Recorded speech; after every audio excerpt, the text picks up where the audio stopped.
boa noite a todos. Sejam todos bem-vindos. É com muita alegria que recebemos a todos aqui nesta casa e esperamos que vocês se sintam bem, que fiquem confortavelmente acolhidos aqui e que possam, nesta noite ao final, ao sair daqui, levarem algo consigo que nos auxilie na sua caminhada evolutiva. Como a mim também, esta lição de hoje que eu trouxe para conversar com vocês, muito já me tem ajudado pelo simples fato de eu estar preparando esse tema. E o tema que eu escolhi para hoje é sobre a parábola do joio e do trigo. Então, quando a gente fala dessa parábola, se a gente for só ler a parábola, a gente não vai se situar corretamente, porque ela tem detalhes que a gente não compreende bem. Então, a gente precisa, como que, por assim dizer, fazer uma viagem no tempo, voltar à época da Galileia, lá de 2000 anos atrás praticamente, e compreender como é que era aquela região. Naquela época a Galileia era o centro agrícola daquela região.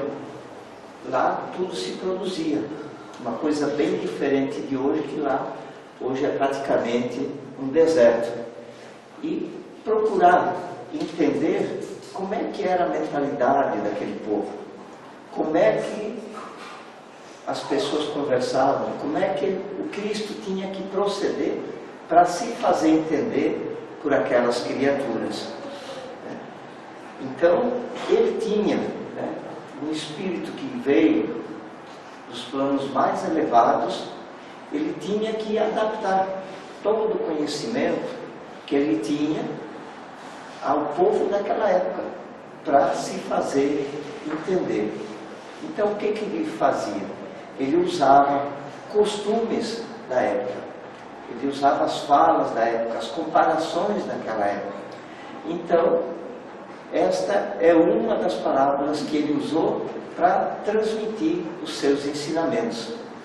Mas muita coisa não pôde ser copiada, ou muita coisa não foi entendida corretamente. Então, ficaram alguns vazios. O que ele queria dizer afinal com isso? Então é isso que a gente vai procurar trazer hoje.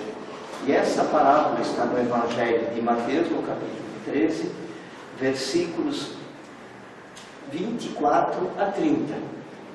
E ela diz o seguinte: o reino dos céus é semelhante a um homem que semeou boa semente no seu campo. Dormindo, porém, os homens, veio o seu inimigo e semeou o joio no meio do trigo e partiu. Quando germinou o ramo e produziu fruto, então apareceu o joio.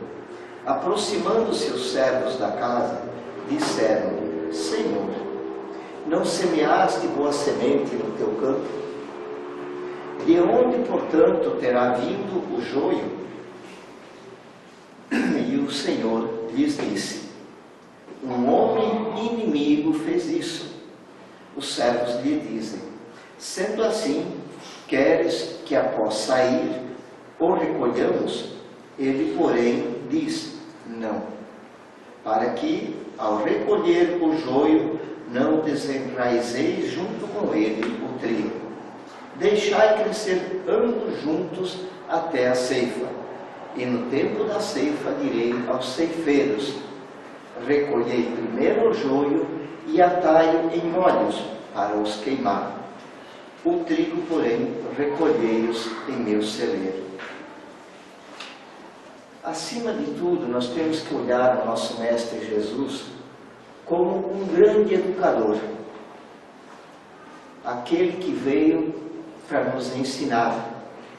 E todo educador, ele busca, através dos ensinamentos, nos mostrar o caminho que devemos seguir para avançar na nossa própria evolução. E Cristo, para ser um verdadeiro educador, ele tinha que usar toda a sabedoria dele, toda a experiência, ensinando, mas sem criar traumas naqueles que estavam ouvindo e que não possuíam tanta capacidade para compreender todos aqueles ensinamentos. E então, para evitar que ele constrangesse as pessoas, ele tinha que, em primeiro lugar, amar aqueles que ele iria orientar, que talvez éramos até nós lá naquela época. E nos diz Emmanuel, nesse sentido, o seguinte: aquele que educa, se ele não tiver certos cuidados, ele pode acabar por humilhar com a sabedoria dele aqueles que ele está educando. Se alguém vier aqui e começar a falar sobre um assunto de uma forma muito técnica, ele vai deixar a gente o quê? De boca aberta, ninguém vai entender nada, não é isso? Então ele tinha que ter todo esse cuidado. A experiência que ele tinha como um espírito já evoluído, ela tinha que ser usada de uma forma a não constranger. Poxa, o cara é perfeito, eu sou miserável, coitado. Como que eu vou chegar lá? Ele tinha que ir colocando as coisas de uma forma que as pessoas fossem absorvendo sem melindrar, digamos assim, sem constranger, sem deixar as pessoas desanimadas e fazer com que eles fugissem de vez. E também ele tinha que ter um cuidado. Ele ensinava, mas como a capacidade das pessoas de compreensão não era tão grande, ele não podia exigir que eles fizessem além das suas possibilidades. Por isso até que os apóstolos em determinada ocasião indagaram a ele por que ele falava para o povo por parábolas. E ele respondeu: é que a vós outros vos foi dado compreender. Então os apóstolos já tinham uma compreensão maior e o povo não tinha essa compreensão. Então ele tinha que falar por parábolas. Mas ele também, antes de partir, ele disse que ia mandar o Consolador prometido, que iria explicar, que iria relembrar tudo aquilo que ele dissera e muito mais. E hoje o papel da doutrina espírita, ou da doutrina dos espíritos, porque não foi Allan Kardec que inventou, ele compilou, reuniu aquilo que os espíritos trouxeram para ele, para que o povo, então, para que nós pudéssemos melhor compreender aqueles ensinamentos e poder praticá-los, que esse é o objetivo do educador. Então ele deixou aquilo que nós precisávamos para compreender, e hoje nós estamos aqui justamente buscando isso, essa compreensão, que nos facilite a nossa evolução. E é nesse sentido que nós temos que tratar essa parábola. Emmanuel, no livro Vinha de Luz, no capítulo 107, quando ele se refere ao trabalho gigantesco que Jesus teve quando aqui na Terra esteve, ele fala o seguinte: Jesus é aquele que semeia valores morais dentro de nós, na esperança de que esses valores germinem e se transformem em frutos que venham a representar uma conduta reta no nosso dia a dia, pensamentos corretos, sentimentos adequados. E nesse papel de semeador, nos diz Emmanuel, o campo de Cristo é uma região de atividade incessante e intensa, de tarefas espantosas que mobilizam falanges heróicas. Então, além de Cristo, com toda aquela capacidade, com todo aquele conhecimento, ele não trabalhava sozinho nessa seara. Ele tinha a equipe dele, muito grande, que se esforçou e que ainda se esforça para fazer com que a gente compreenda aquilo que o Cristo nos trouxe.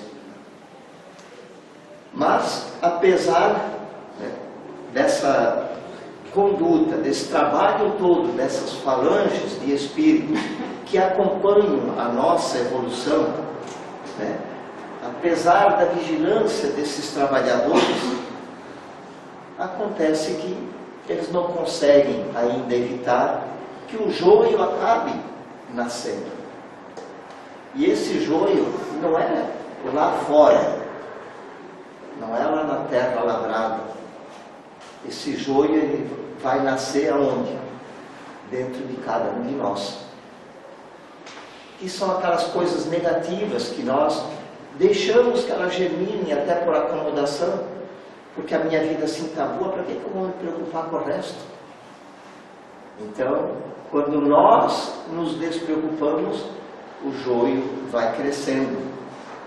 E esses trabalhadores, apesar de todo o esforço, não conseguem ainda evitar que esse joio acabe permeando dentro do próprio movimento espírita e de todos os movimentos cristãos que cuidam da educação de nós, desse ser imortal. E então esse joio acaba surgindo. Mas e aí qual é a atitude que nós temos que ter então? Como é que nós vamos aplicar essa parábola para cada um de nós? A primeira coisa, quando nós ouvimos a parábola, quando nós acompanhamos a leitura da parábola, nós logo pensamos igual aqueles servidores, não é verdade? Vamos arrancar esse joio. Vamos acabar com essa coisa ruim. Nós queremos logo resolver a questão. E dizemos, ó Senhor, a hora que tu for embora, deixa que nós tomamos outro. Nós viramos a tropa de elite, que vai resolver todos os problemas. A nossa vontade é, às vezes, até sincera, mas falta muita coisa que nós temos que aprender. Porque não se acaba simplesmente com o mal indo lá e arrancando de qualquer jeito. Porque, como diz a parábola, pode acontecer que a gente arranque o trigo. E o trigo o quê? São as coisas boas que a gente traz lá dentro da gente. Se eu começar a falar, ó, seu Dantão, o senhor está errado nisso, o senhor não devia ter feito isso, não devia ter feito aquilo, ele sai daqui desanimado e às vezes aí que a coisa piorou. Agora, se eu conversar com ele de outra forma, explicando, tem coisas assim que não funcionam dessa maneira, tem que ser assim, procurar fazer desse jeito, não daquele, tá? A pessoa para e começa a pensar. E aí produz resultado. Foi por isso que o Cristo disse, não arranque o joio já, deixe crescer tudo junto. Até porque, às vezes, nós não conseguimos definir exatamente o que é certo e o que é errado. Porque ainda falta nós assimilar bem essas coisas que são boas. A gente até faz uma ideia, mas acha que para fazer o bem tem que chegar e bater de frente. Não é assim. Senão o Cristo já teria dito, não, vai lá, arranca e está acabado. Mas o que ele fez? Deixa crescer. Vamos acompanhar a coisa. Não foi isso que ele quis dizer? Então, não adianta nós pensar que faremos aquilo que realmente é o melhor. Porque ainda, ao invés de sermos amorosos, benevolentes, nós ainda somos violentos. Queremos resolver a coisa de qualquer jeito. Queremos acabar com o mal a todo custo. E por isso, a gente diz, não, aqui dentro não faço nada. Mas a hora que o pessoal for embora, deixa comigo que eu resolvo. Por quê? Porque se alguém está me olhando, está me observando, Eu vou ficar constrangido se eu pegar o Leandro aí pelo cangote e disser, ó, tu não pode mais fazer isso aqui. Tu tens que agir dessa maneira. E às vezes é isso que a gente quer fazer. De qualquer jeito resolver o problema. E não podemos ser assim. A caridade que o Cristo prega, ainda ontem a gente estava vendo nessa novela, que o Alfredo relembrou muito bem, que é parte da doutrina espírita, ela se baseia em 3 coisas. A primeira delas é benevolência. Eu tenho que ser benevolente, eu tenho que ter cuidado, tenho que tratar bem, cuidar daquilo que eu vou fazer. Indulgência. Eu tenho que compreender que qualquer um de nós está sujeito a errar, porque nenhum de nós é criatura perfeita. Nós estamos caminhando para a perfeição, mas ainda temos muitas encarnações para chegar lá. E finalmente, perdão das ofensas. Nós sabemos perdoar a pessoa que erra? Isso eu digo já para mim. Eu não sei. Uma coisinha mínima, eu já faço um cavalo de batalha, às vezes.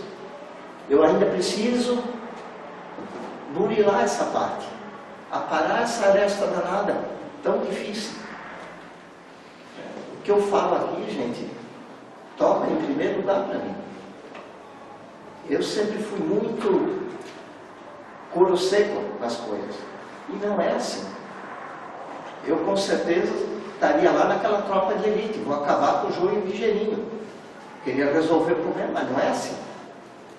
Hoje estou começando a entender isso, que é devagar as coisas. A gente planta uma coisa hoje e amanhã não está colhendo o fruto já.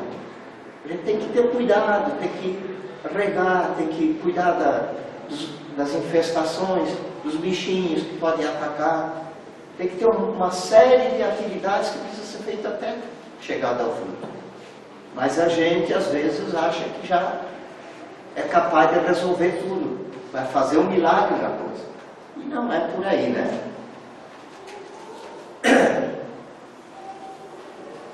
Ainda recorrendo a Emmanuel, ele nos fala que quando Jesus recomendou que fosse deixado crescer o joio e o trigo junto, ele disse que nós devemos ter tolerância para com quem está errando.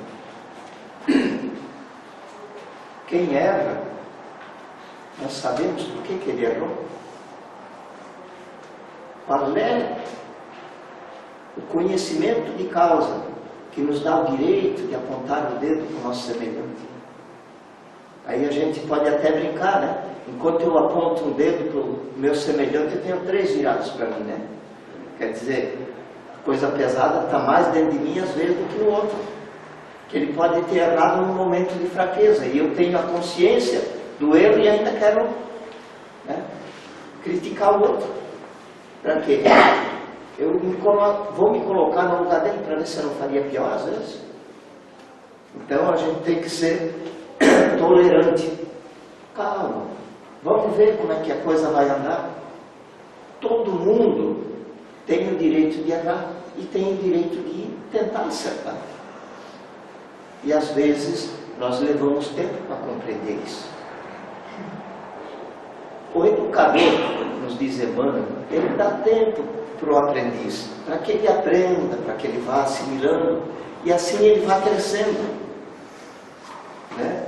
E que apesar do seu erro, ele não pode ter tirado a oportunidade de se renovar, de crescer interiormente, simplesmente achando que não fez o certo, cai fora.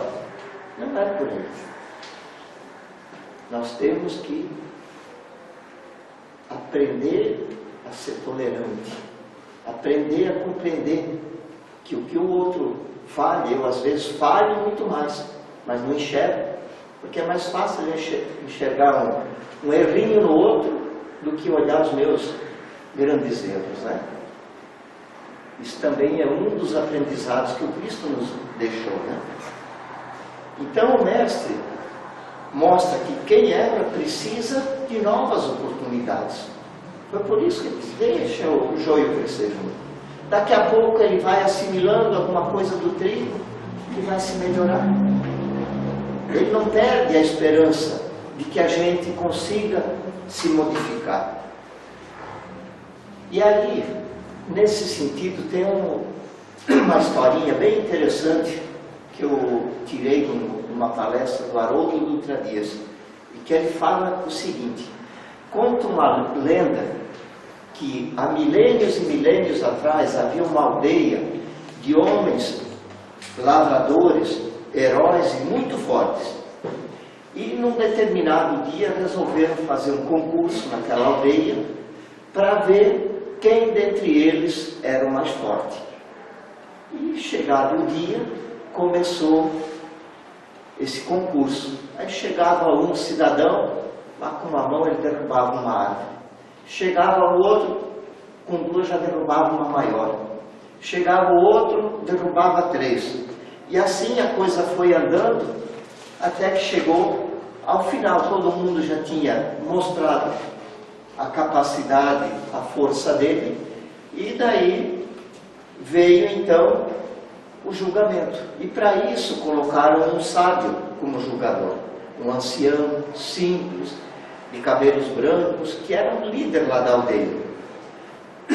E uma vez decidido quem seria o julgador, os competidores já disseram: e aí, sabe, quem é o vencedor dentre nós? Aí o sábio olha para eles e diz: não, dizendo, eu não tenho condições de avaliar dentre vocês quem é o mais forte. Aí eles, espantados, olharam para eles: mas como? Você não viu o que nós fizemos aqui? Como que não consegue dizer quem de nós é o mais forte? Aí começa, o mestre diz assim, o sábio: bom, até agora o que vocês fizeram não valeu nada. O concurso verdadeiro vai começar agora. E o ancião foi lá, numa árvorezinha, quebrou um galho e trouxe e entregou para os competidores. E daí ele disse: aquele dentre vocês que conseguir recolocar esse galho na árvore, fazer com que esse galho floresça e dê fruto, esse será considerado o vencedor. Aí, a moral da história, né? Aquele que vai destruir, é fácil. Para destruir é a coisa mais simples do mundo. Agora, para construir, para edificar, nós temos que ter uma certa habilidade, nós temos que ter um certo talento. Então veja que ensinamento nós estamos tendo aqui. Não é assim a coisa. Nós não estamos aqui para destruir, nós estamos aqui para construir. E para isso nós precisamos se instruir. Como é que eu vou fazer para construir? Porque às vezes, quando eu trabalho essa parte, eu vou aprendendo a lidar com aquela outra que não é bem certa. E daí eu vou chegando, vou acompanhando, vou às vezes até apoiando aquele nos momentos difíceis, dizendo: ó, de repente tenta aqui, tenta lá, quem sabe vai dar certo. É assim que a gente vai construindo, e é assim que Cristo espera que a gente faça. Não que a gente se meta logo a arrancador de jogo, a resolver tudo na porrada, como, né, a gente poderia dizer. A coisa requer paciência da gente. Então, muitas vezes, no afã da gente tornar o mundo até melhor, de resolver os problemas, de fazer com que o melhor aconteça, nós nos transformamos naquela tropa de elite e dizemos para o mestre: deixa que nós vamos resolver a coisa. Mas o que acontece? Muitas vezes essa nossa ânsia, ela acaba por estragar mais do que ajuda. Quando a gente vai olhar para trás, pensa que fez grandes coisas, vê só estrago atrás, vê a destruição, que faltou a amorosidade. que era o que sobrava em Cristo. Ele compreendia, ele tolerava, ele não julgava. Então, tudo isso ele veio nos ensinando, e não foram uma, nem duas, nem três passagens, né? Ele nos ensinou.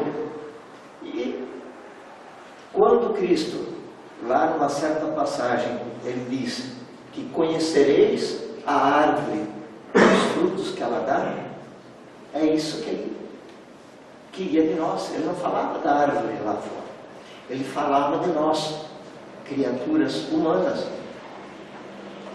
O fruto que nós dermos é que vai dizer se nós somos bons ou ainda precisamos nos melhorar.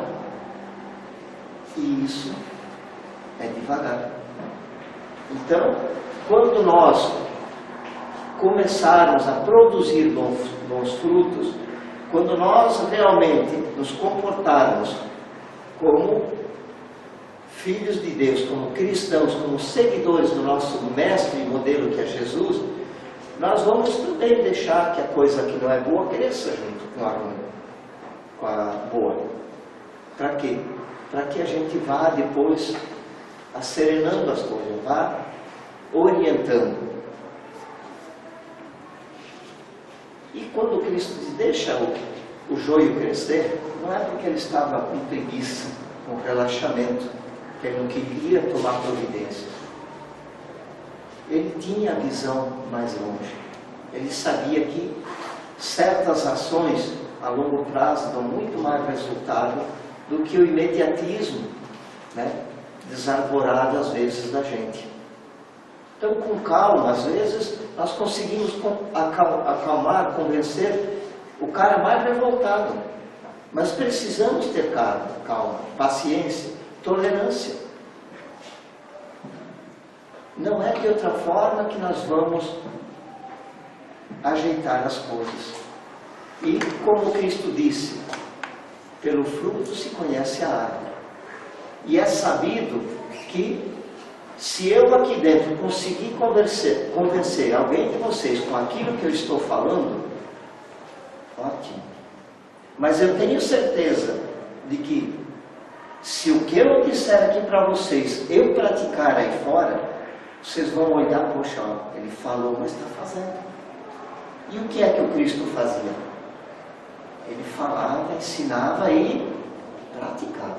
Ele fazia. Ele curava os cegos, ele amparava o doente, ressuscitava os mortos. Ele aconselhava, ó, vai e não tornes a pecar, cuida, né, para que não te aconteça algo de pior. Ele não era intransigente, e nós temos que buscar seguir esse modelo, né? Os Espíritos nos disseram que Ele é o nosso modelo e guia. Então, temos que ir devagar, aprendendo a seguir o que Ele nos ensinou. O otimismo de Jesus é tão grande que Ele faz de tudo para nos ajudar. Como é o caso, por exemplo, como aconteceu com Judas. Quando Judas foi lá para o Horto das Oliveiras para entregar ele para os soldados, né, para fazer a dita traição, o que o Cristo diz para ele? A que viestes a mim? O que você veio fazer aqui? Né? E Emmanuel diz que nessa hora Judas teve a última oportunidade para mudar o futuro dele e até do próprio Evangelho. Mas a paciência, a bondade, a esperança de Cristo não parou por ele. Quando, diz Humberto de Campos, que quando Cristo estava nos derradeiros momentos, nos últimos momentos da vida terrena dele, lá na cruz, diz que uma legião de anjos se aproximou dele e cantavam, harmonizando, confortando o mestre naquele momento. E de repente se aproximou um espírito muito iluminado, se achegou até o Cristo, aproximou o ouvido de Cristo, e Cristo, sem forças, balbuciou alguma coisa no ouvido daquele espírito, e o espírito saiu em alta velocidade, numa direção que ninguém soube na hora. E Humberto de Campos então complementa esse fato dizendo que naquele momento o Cristo havia pedido para o anjo da caridade para que ele fosse confortar Judas, que havia acabado de suicidar-se. E conta ainda Humberto de Campos que o Cristo, ao desencarnar, ao invés de ir ao encontro primeiro da mãe dele, ele fez o quê? Ele desceu às regiões mais trevosas do mundo espiritual, as regiões mais difíceis, para quê? Para encontrar o amigo dele, Judas, estendendo a mão a ele, para quê? Para dar a ele uma nova oportunidade de crescimento e de evolução espiritual, confortando ele. Olha, aconteceu, você errou, mas agora você tem outra oportunidade. Então, quando a gente vê uma coisa aí fora que não é boa, a gente já começa a dizer, não, tem que fazer isso, tem que fazer aquilo, tem que pegar o fulano, tem que botar lá, tem que fazer isso e aquilo. Nós somos ligeirinhos nos pensamentos, mas e nas consequências? A recuperação nossa se dá através da educação, do amor, e não da violência. É isso que o Cristo quis nos dizer, é isso que Humberto de Campos relata. Se Judas não tivesse sido acolhido daquela maneira, será que ele teria mudado? Quanto tempo ele não levaria até conseguir chegar onde ele está hoje? Com certeza, muito mais tempo do que ele levou. Mas o gesto de amor, de esperança do Cristo, fez com que ele criasse forças, criasse coragem para se erguer e refazer a caminhada. Que é isso que nós precisamos fazer aqui nessa etapa evolutiva que nós nos encontramos. Os nossos erros lá atrás, eles pesam nos nossos ombros, mas aqueles ninguém pode mudar. Ninguém vai poder refazer aquilo que fizemos no passado. Mas hoje, a doutrina, através dos ensinamentos do Cristo, nos convida a criarmos essa consciência e começarmos, a partir de hoje, a mudar isso. Fazer com que a gente se torne melhor. Porque essa é a nossa finalidade principal de estarmos aqui reencarnados.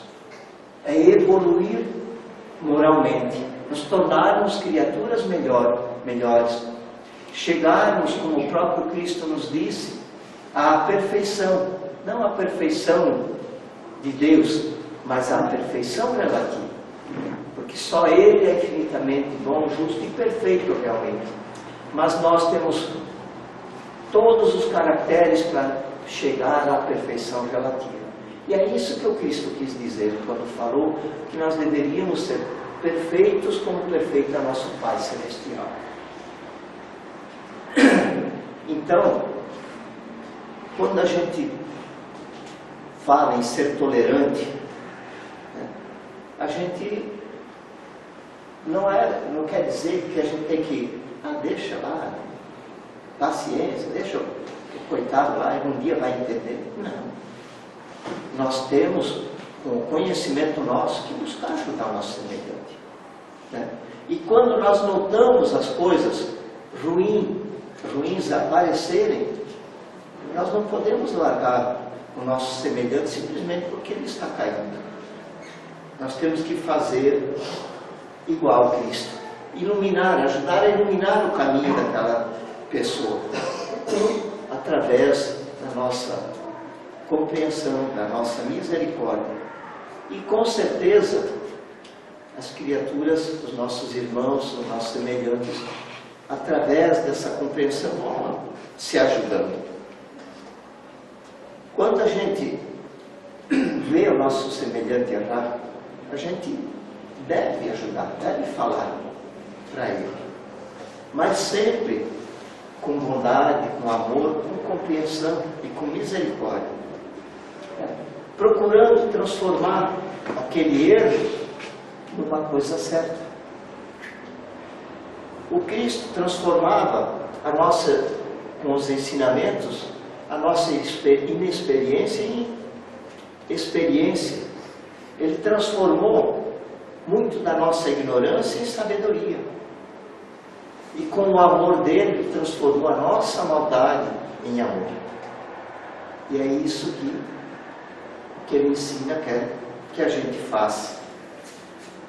Nós estamos muito habituados, conforme Emmanuel nos diz, a observar muito o exterior. E até mesmo a gente, às vezes, a gente não consegue se avaliar direito. Porque a gente muda quando a gente quer. Quando a gente passa a ter a consciência.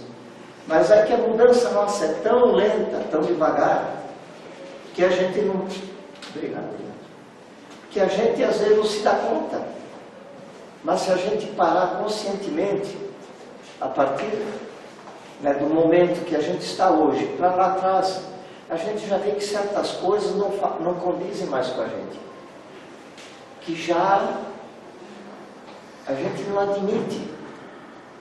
Eu, há anos atrás, quando trabalhava ainda na minha função, se me pedisse para assinar um manifesto para ser adotada a pena de morte, eu faria, teria feito.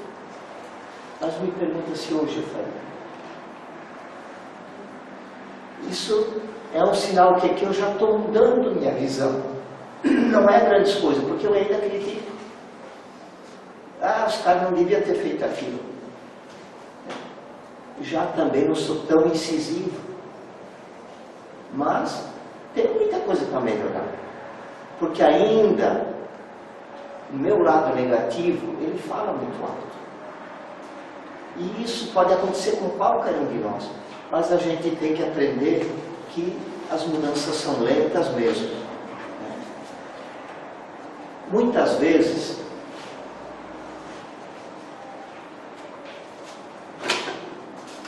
quando nós estamos passando por dificuldades, Cristo tem as maneiras dele de, às vezes, nos fazer despertar para mudar a nossa direção. Como, por exemplo, um caso aqui, novamente apelando para Haroldo Dutra Dias, ele diz que havia um pai de família que estava envolvido no alcoolismo até o último. E os filhos tentavam de todas as formas convencer o pai de que aquilo não estava certo, de que ele estava dominado pelo álcool. Mas ele sequer admitia, sequer passava na cabeça dele que ele fosse alcoólatra. Apesar de ele ingerir mais de 3 litros de uísque por dia, segundo o relato. Então veja que a situação dele era tão grave que ele nem se apercebia. Achava que aquilo era normal, que estava bem. Mas ele estava realmente envolvido pelo álcool e não tinha mais jeito.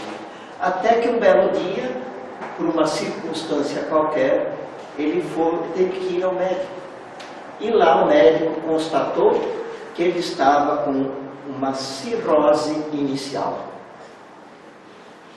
A partir desse momento ele ficou pensativo, mas ainda não achava que esse problema era o maior. E um dia então nasce um neto dele, depois nasce uma neta, e ele nada, aquilo para ele era normal. Mas de repente o que aconteceu? Usando Deus, os filtros amorosos, ele apela para a filha. E a filha diz: ô pai, eu estou te dando netos para que eles te chamem de avô e não para que eles te enterrem. Eu estou criando um neto para que ele tenha orgulho de dizer por aí que ele tem um avô, que o avô dele é muito bom, que ele gosta, que conversa com ele, e assim por diante. Porque eu tenho orgulho, diz ela para o pai, dos meus avós. E isso tocou ele de tal forma que no dia seguinte ele jogou fora todas as garrafas de bebida e mudou a vida dele. Então o que houve? O amor daquela filha, né, que ela tinha dos avós, ela colocou para o pai para que ele pensasse de uma maneira amorosa o que eles estavam fazendo. E ele acabou o quê? Por modificar aquele comportamento que ele estava tendo. Né? Existem várias maneiras que Deus usa para a gente, para alertar a gente, para trazer a gente para o caminho de volta. E às vezes a gente não se percebe que as coisas acontecem assim. Como por exemplo, às vezes uma pessoa bate a casa espírita, toda transtornada, completamente perdida, mergulhada nas suas paixões, no seu egoísmo, no seu orgulho, e de repente, conversa aqui, conversa lá, essa pessoa acaba recebendo uma oportunidade de trabalho dentro da casa espírita, ou dentro de uma outra igreja, uma outra atividade religiosa, uma atividade que leva ela ao encontro das criaturas que são mais necessitadas. E essa oportunidade acaba por tocar o coração dessa pessoa. E ela passa então a agir de outra maneira. Ela passa a se sentir realizada com aquilo que ela está fazendo. Essa atividade que ela recebeu falou ao coração dela, tocou ela. E ela se empolgou e foi trabalhar. Então ela que era triste, ela passa a sorrir. Ela que era egoísta, ela passa a ser mais altruísta. Ela que estava acostumada a se entregar ao orgulho, à vaidade, ela começa a entender que a humildade é a maior base dessa nossa caminhada evolutiva, da nossa vida, né? E então, meus irmãos, ninguém constrói nada sozinho. Nós sempre estamos acompanhados. E muitas são as formas, às vezes, que Deus usa para que a gente retorne para o caminho. Às vezes não é aquilo que nós gostamos no início, mas quando nós vamos raciocinando, nós vamos nos envolvendo com as coisas, nós vamos analisando, nós começamos a levar o nosso entendimento por um caminho que antes nós não tínhamos pensado. E isso acaba por nos levar ao bom caminho. Então, o joio, ele faz com que a gente desperdice as oportunidades que nos são dadas. Oportunidades de ouro, por exemplo, não precisa ser só aqui na casa espírita. Porque os ensinamentos do Cristo estão em todas as religiões cristãs. Mas quando nós ouvimos uma parábola dessa, o que a gente pensa? É o joio, lá o trigo e tal. O joio, né? É coisa que não presta, então corta, joga fora. Mas tem coisas mais profundas do que a gente possa imaginar. Quando ele fala aquelas, deixa crescer junto. Calma. A gente via isso de outra forma? Eu não via. Sinceramente. Hoje eu estou passando a compreender isso. E já tem feito uma diferença muito grande. Ainda tenho que trabalhar. Mas é para isso que a gente está aqui. É estudo, é trabalho. Foi isso que o Leandro quis dizer quando convidou para o estudo. Porque conhecendo a doutrina, nós vamos ver que ela é um caminho excelente para a gente se modificar, para cumprir a nossa finalidade aqui na Terra, né? Então os processos que o Senhor utiliza na seara, eles visam a educação da nossa alma. E quando nós muitas vezes não aprendemos pelo amor, quando as oportunidades boas não fazem, não surtem o efeito que deveriam, aí Cristo permite o quê? Aquilo que nós normalmente não gostamos, que é a dor às vezes. Aí vem aquela professorinha e diz: ó Nelson, tem alguma coisa errada contigo. Para um pouquinho, começa a pensar. Vê o que está acontecendo. Tu não tem que mudar alguma coisa dentro de ti?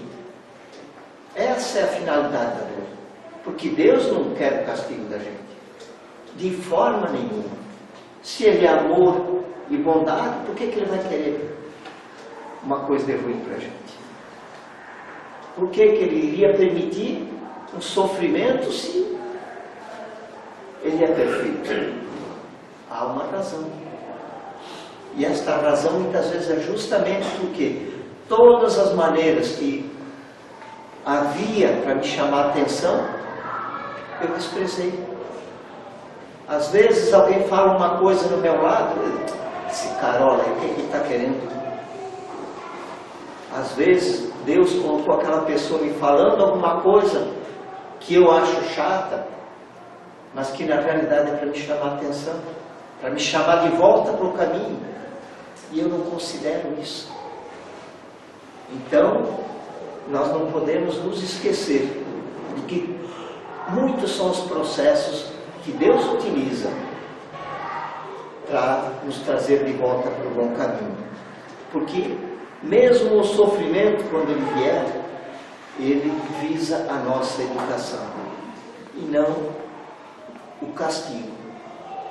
Tarquínio Livius Varro, um senador romano, num livro chamado Salmos da Redenção, ele diz uma coisa que me chamou muita atenção, e até hoje eu trago essa frase comigo.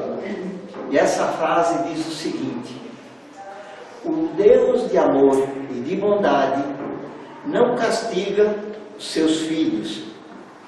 Nós mesmos é que nos sentenciamos ao difícil suplício da nossa ignorância.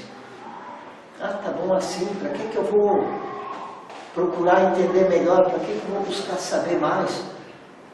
Isso vai me trazer responsabilidade, vai me obrigar a mudar, e assim está tão bom. Então a nossa ignorância é cômoda, mas quando a dor bate, daí nós dizemos: por que Deus comigo? Por que não com o Leandro, né? Ele é tão paciente, deixa para ele. E eu, onde é que está a minha paciência?